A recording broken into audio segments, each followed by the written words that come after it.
وہ سرورے کشور رسالت جو عرش پر جلوگر ہوئے تھے، نئے نرالے طرب کے سامان عرب کے مہمان کے لیے تھے۔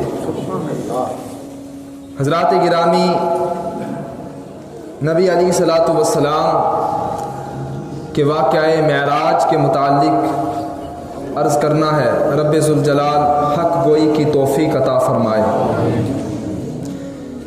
حضرات گرامی، اللہ تبارک و تعالی نے ارشاد فرمایا، سبحان الذی اسری بعبدہ لیلا من المسجد الحرام الی المسجد الاقصی الذی بارکنا حولہ لنریہ من آیاتنا انہ هو السمیع البصیر۔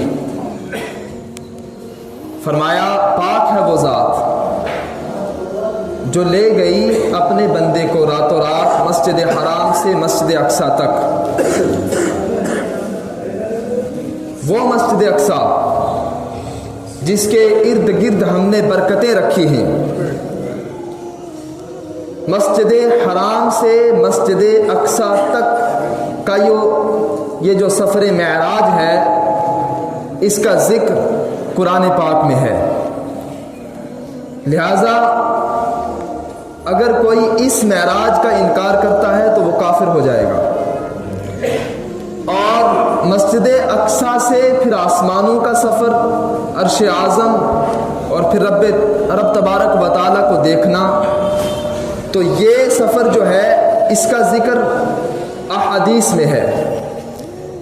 نبی علیہ الصلوۃ والسلام نے اس کا ذکر فرمایا ہے۔ اگر کوئی اس معراج کا ذکر کرتا ہے جو مسجد اقصی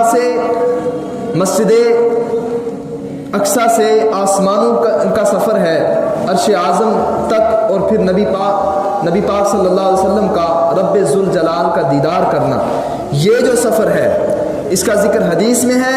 اگر کوئی اس کا انکار کرے تو وہ گمراہ اور بددین بد مذہب ہے، لیکن کافر نہیں کہیں گے اس کو۔ یہ اصول یاد رکھیں۔ حضرات گرامی، نبی علیہ الصلوۃ والسلام جب مسجد حرام سے مسجد اقصی پہنچے تو تمام انبیاء کرام وہاں پر پہلے سے حضور نبی کریم صلی اللہ علیہ وسلم کا استقبال کرنے کے لیے حاضر تھے۔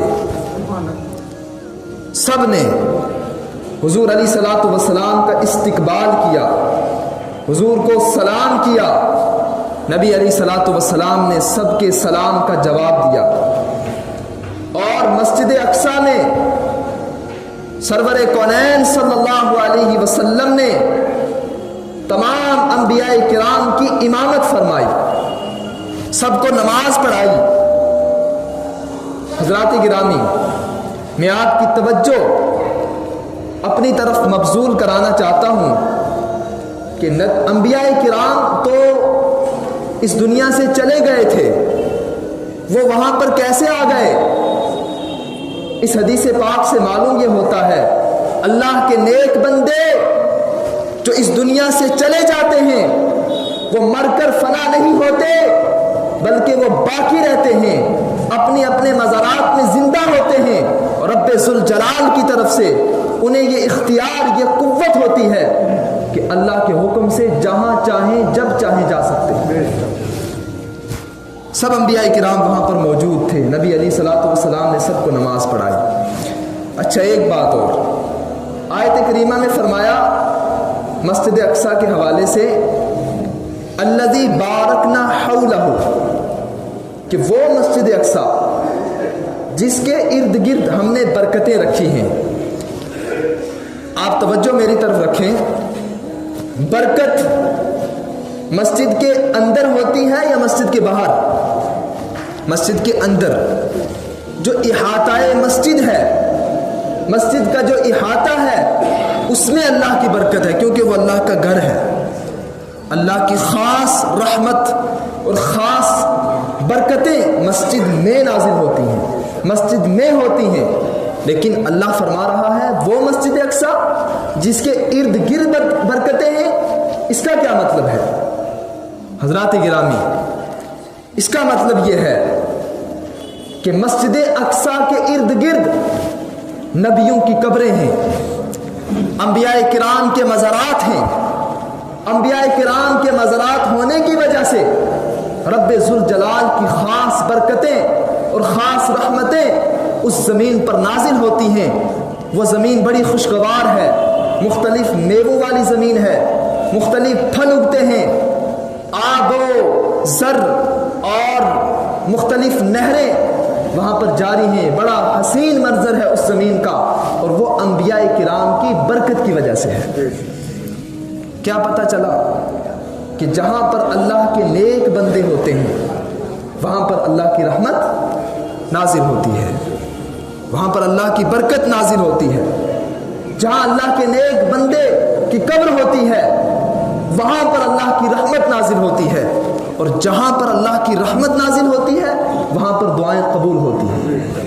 اسی لیے اللہ تبارک و تعالیٰ نے بنی اسرائیل کو حکم دیا تھا کہ مسجد اقصی کے پاس جاؤ، اور ایک دروازے سے جب انہوں نے اللہ کی نافرمانی کی منہ سلوہ ان پر نازل ہوتا تھا، اور حضرت موسیٰ سے کہا کہ اپنے رب سے دعا کریں کہ ہم تو ایک کھانا کھا کھا کے تنگ آ گئے ہیں، ہمارے لیے اور کھانوں کا انتظام فرمائے، زمین سے ہمارے لیے پیاز اور مختلف قسم کی جو سبزیاں ہیں وہ نکالیں، ہم وہ سبزیاں کھائیں۔ تو اللہ تبارک و تعالیٰ نے فرمایا کیا تم اس کھانے کو جو اللہ کی طرف سے نازل شدہ ہے، جو بڑی عزت والا کھانا ہے، بڑا محترم کھانا ہے، اس کھانے کے عوض اس کھانے کو ترجیح دیتے ہو جو فضیلت والا نہیں ہے؟ تو اس کی سزا اللہ تعالیٰ نے بنی اسرائیل کو یہ دی کہ تم جاؤ اور مسجد اقصی کے پاس اور ایک دروازے سے جھک کر جاؤ، اور حتتن ایک لفظ آتا ہے کہ حتتن کہتے ہوئے گزرو۔ جب تم حتتن کہتے ہوئے اس دروازے سے گزرو گے تو اللہ تبارک و تعالیٰ تمہارے گناہ کو معاف فرما دے گا۔ تو اللہ تعالیٰ نے مقام تی، وادی تی تھا، وہ اس جگہ کا نام تی ہے جہاں پر منہ سلوہ نازل ہوتا تھا، تو تی سے مسجد اقصی تک آنے کا حکم دیا۔ کیوں؟ کیونکہ مسجد اقصی برکت والی جگہ ہے، وہاں انبیاء کرام کے مزارات ہیں، اللہ کی رحمت نازل ہوتی ہے کہ جہاں انبیاء کرام کے مزارات ہیں اللہ کی رحمت کا نزول ہوتا ہے، وہاں تم اللہ سے معافی مانگو گے تو اللہ تعالیٰ تمہاری معافی کو قبول فرما دے گا، تمہیں معاف فرما دے گا۔ اسی لیے فرمایا کہ مسجد اقصی وہ مسجد اقصی ہے کہ جس کے ارد گرد ہم نے برکتیں رکھی ہیں۔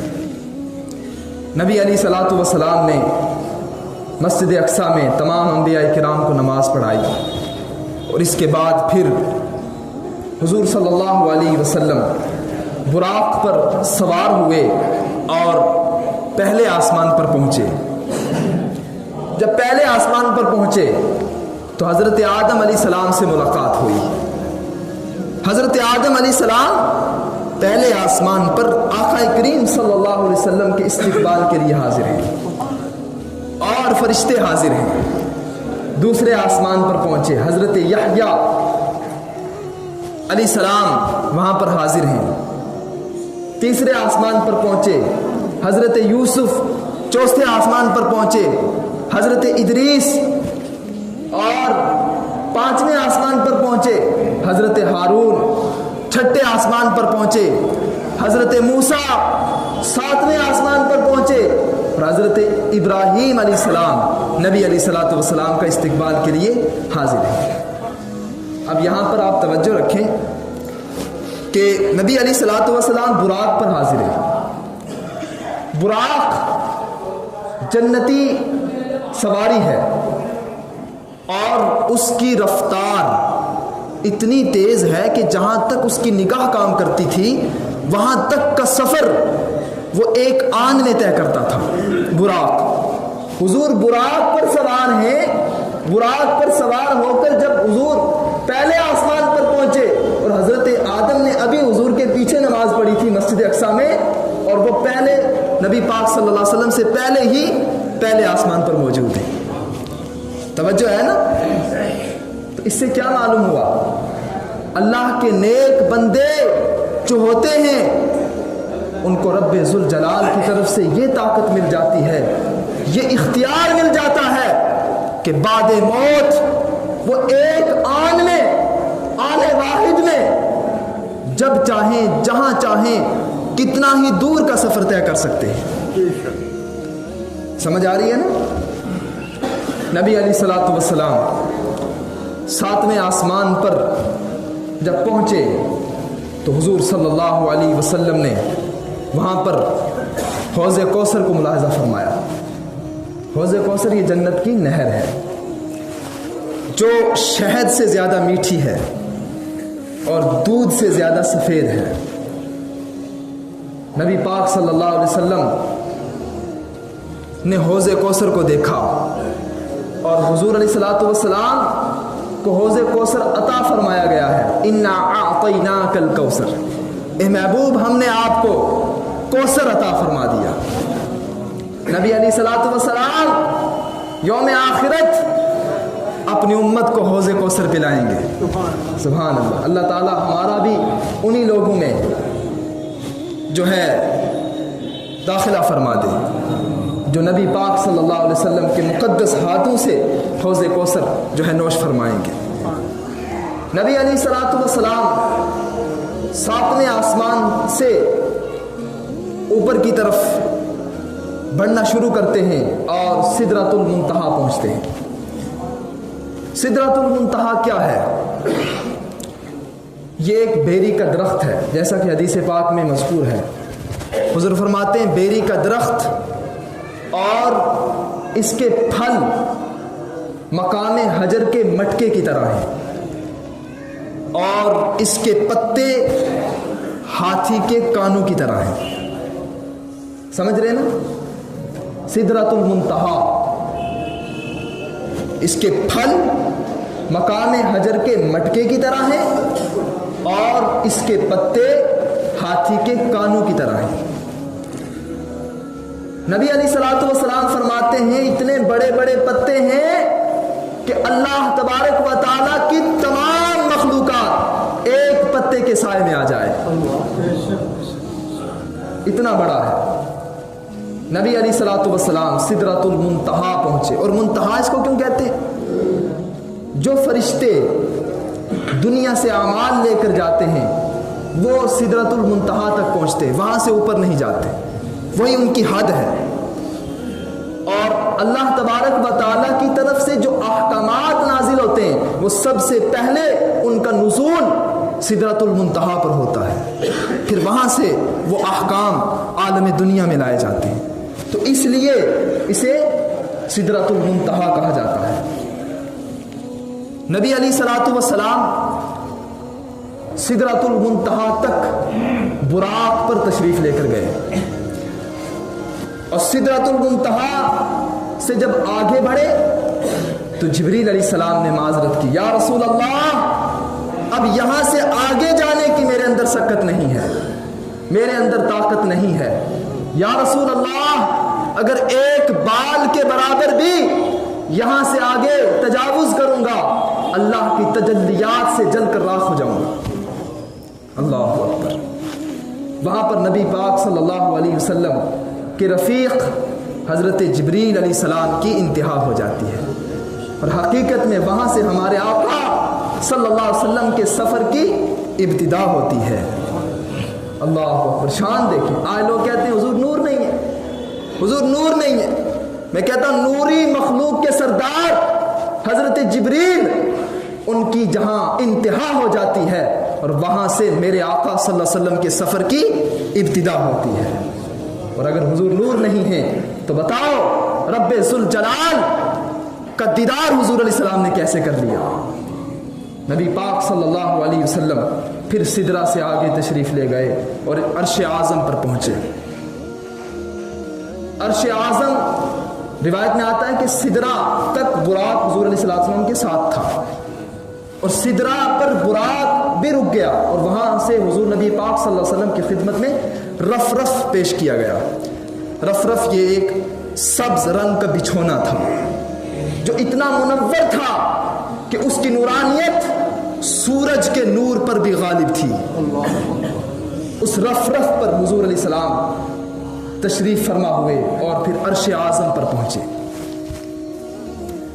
عرش اعظم سے بھی آگے جب حضور علیہ السلام بڑھے اور ایسا مقام آیا جہاں سے رف نے بھی ساتھ چھوڑ دیا، اب حضور اکیلے ہیں، وہاں سے آگے حضور علیہ السلام نے 70,000 حجابات کو طے کیا۔ اللہ اکبر، حجاب کہتے ہیں پردے کو، یعنی 70,000 پردوں کو حضور علیہ السلام نے طے فرمایا، 70,000 پردے، اور ہر پردے کی موٹائی 500 سال کی مسافت کے برابر تھی۔ 70,000 پردے حضور علیہ السلام نے طے فرمائے، اور پھر کتنے قریب ہوئے اللہ تبارک و تعالیٰ کے، کتنے قریب ہوئے؟ قرآن مقدس میں رب ذوالجلال نے اس کا بیان فرمایا، ثم دنا فتدلی فکان قاب قوسین او ادنا، کہ اللہ فرماتا ہے وہ ذات، یعنی ذات باری تعالیٰ، وہ ذات باری تعالیٰ اتنی قریب ہوئی کہ ذات باری تعالیٰ میں اور محبوب پاک صلی اللہ علیہ وسلم میں 2 کمانوں کا فاصلہ رہ گیا یا اس سے بھی کم۔ اللہ اکبر، اللہ اکبر، نبی پاک صلی اللہ علیہ وسلم نے اتنے قرب خاص میں جا کر مقام لا مکان، یعنی وہ مکان جس کا کوئی، جو مکان ہی لا مکان ہے، جس کی کوئی حد ہی نہیں ہے، وہاں جا کر رب ذوالجلال کا دیدار کیا۔ حضرت موسیٰ علیہ السلام نے جب اللہ تبارک و تعالیٰ سے عرض کیا تھا، یا اللہ مجھے اپنا جلوہ دکھا، تو اللہ تعالیٰ نے کیا فرمایا تھا؟ لن ترانی، موسیٰ تو مجھے نہیں دیکھ سکتا۔ جب حضرت موسیٰ علیہ السلام نے اصرار کیا تو رب ذوالجلال نے قریب ایک پہاڑ پر اپنی تجلیات کا نزول فرمایا، تجلیات باری تعالیٰ سے وہ پہاڑ ریزہ ریزہ ہو گیا، اس پہاڑ کے آس پاس جتنی بھی مخلوقات تھی، چاہے وہ درخت تھے اور جانور تھے اور پرندے تھے، سب کے سب جل کر راکھ ہو گئے، اور حضرت موسیٰ علیہ السلام بھی تجلیات باری تعالیٰ کو تاب نہ لاتے ہوئے بے ہوش ہو گئے۔ اور یہاں پر نبی پاک صلی اللہ علیہ وسلم کا مقام دیکھیں، حضور صلی اللہ علیہ وسلم نے اپنے ماتھے کی نگاہوں سے رب ذوالجلال کا دیدار کیا۔ حضور علیہ السلام فرماتے ہیں جب میں عرش اعظم پر پہنچا تو عرش اعظم پر میرے حلق میں ایک قطرہ ڈالا گیا، اور اس قطرے سے رب ذوالجلال نے مجھے ما کانا و ما یکون کا علم عطا فرما دیا، یعنی جو کچھ ہوا اور جو ہوگا سب کا علم رب ذوالجلال نے حضور علیہ السلام کو عطا فرما دیا۔ اللہ، حضور فرماتے ہیں جب میں رب ذوالجلال کے قرب خاص میں پہنچا تو اللہ تبارک و تعالیٰ نے مجھ سے سوال کیا، میں جواب نہ دے سکا تو رب ذوالجلال نے اپنا دست قدرت بلا تشبیہ و تمثیل، کیونکہ رب ذوالجلال تو جسم و جسمانیات سے پاک ہے، بلا تشبیہ و تمثیل اپنا دست قدرت میرے دونوں شانوں کے درمیان رکھا، اور اس کی ٹھنڈک میں نے اپنے سینے میں محسوس کی، اور اس کی وجہ سے، یعنی رب ذوالجلال کے دست قدرت کے رکھنے کی وجہ سے مجھے رب ذوالجلال نے اولین و آخرین کا علم عطا فرما دیا۔ اسی لیے ہم اہل سنت کا یہ عقیدہ ہے کہ ہمارے آقا صلی اللہ علیہ وسلم کو رب ذوالجلال نے ما کانا و ما یکون کا علم عطا فرمایا، یعنی جو کچھ ہوا اور جو ہوگا سب کا علم رب ذوالجلال نے ہمارے آقا صلی اللہ علیہ وسلم کو عطا فرمایا۔ وقت ہے ہو گیا، چلو رب ذوالجلال ہمیں آقا کریم صلی اللہ علیہ وسلم سے پکی سچی محبت عطا فرمائے۔ حضرات گرامی، واقعہ معراج میں حضور علیہ السلام نے بہت ساری گناہگار قوموں کے احوال کو بھی ملاحظہ فرمایا، تارک نماز، تارک زکوٰۃ، چغل خور، ایسے لوگوں کے حالات کو ملاحظہ فرمایا جن پر بہت سخت عذاب ہو رہا تھا۔ حضرات گرامی، اگر ہم دنیا میں اور آخرت میں فلاح چاہتے ہیں، کامیابی چاہتے ہیں، اور یہ چاہتے ہیں کہ کفار کے دلوں میں ہمارا رعب طاری ہو جائے، ہمارا دبدبا قائم ہو جائے، تو ہمیں چاہیے کہ ہم اللہ تبارک و تعالیٰ کے مقرب بن جائیں، نمازوں کے پابند بن جائیں، شریعت مطہرہ کے پابند بن جائیں۔ جب ہم اللہ کے قرب، اللہ رب العزت کے مقرب بن جائیں گے تو یاد رکھو، قسم خدا کی، دنیا کی کوئی قوم مسلمانوں پر غالب نہیں آ سکتی، یہ اللہ کا وعدہ ہے۔ اللہ تبارک و تعالیٰ